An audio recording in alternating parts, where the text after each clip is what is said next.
Bonjour Nisrine. Bonjour Khadija. Alors, reprenez votre souffle. Elle est venue en courant. Alors, on va commencer du Sénégal. La mission B2B de Maroc Export, qui a été organisée sur une durée de 3 jours, eh bien, elle s'est achevée hier.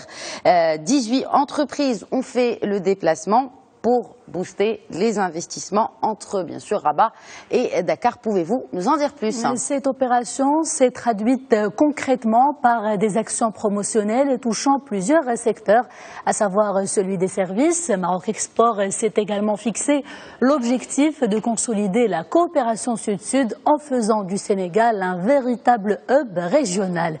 Les détails avec notre correspondant à Dakar, Pape Chertiouf.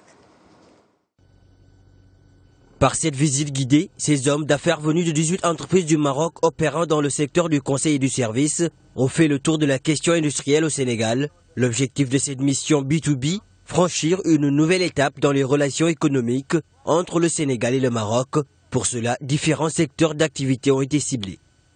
Essentiellement, c'est des entreprises de services, mais c'est aussi des grands groupes industriels, notamment automobiles, les producteurs pétroliers, les compagnies exportatrices. En fait, notre service d'études, chaque entreprise aujourd'hui, avant de démarrer son activité, se doit de réaliser une étude, conformer ses attentes avec la réalité du marché plutôt que de faire de gros investissements. Le Sénégal, de par l'immobilier, les services financiers et les services professionnels, présente des secteurs susceptibles de générer de la croissance. À travers cette mission de prospection, le Maroc vise à faire du Sénégal un véritable carrefour économique. L'Afrique offre les perspectives de croissance les plus intéressantes au monde.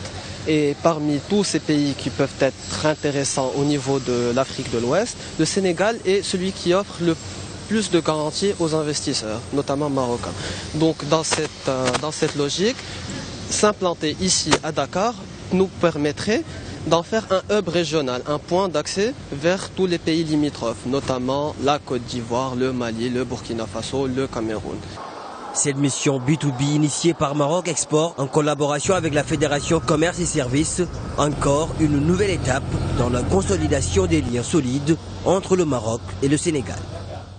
Autre coopération solide entre le Sénégal et un autre de ses partenaires, il s'agit de la Banque africaine de développement. Oui, Khadija, là, selon les derniers chiffres, le portefeuille actuel de la BAD au Sénégal compte actuellement 23 opérations pour un montant global dépassant largement les 700 millions de dollars américains. Un bilan positif qui a été salué hier par les deux parties, le Sénégal et la BAD.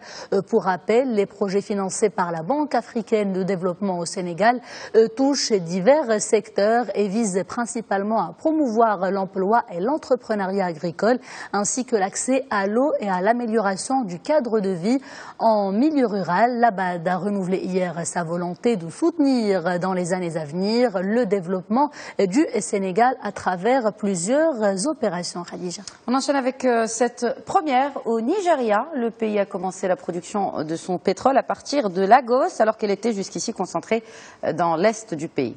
Tout à fait. La production de l'or noir était, comme vous l'avez souligné, auparavant était concentrée dans le delta du Niger plus exactement. Le nouveau champ est donc entré en activité hier après 25 ans d'exploration. Le pétrole produit dans cette région a une capacité de production de 40 000 barils par jour et une capacité de stockage de plus de 700 000 barils. Ces informations ont été données hier dans un communiqué annoncé par le ministère de tutelle, sans pour autant préciser le volume de production actuel. Cap sur le Mali pour terminer, Nisrine, où une vingtaine de personnes ont été tuées pendant ces derniers jours, lors d'affrontements intercommunautaires. Alors les autorités locales parlent de 21 victimes pour l'instant, peut-être une trentaine selon d'autres sources. Les affrontements meurtriers ont eu lieu au centre du Mali, une région où l'armée malienne a pourtant déjà mis en place un dispositif sécuritaire assez musclé pour éviter justement de tels affrontements.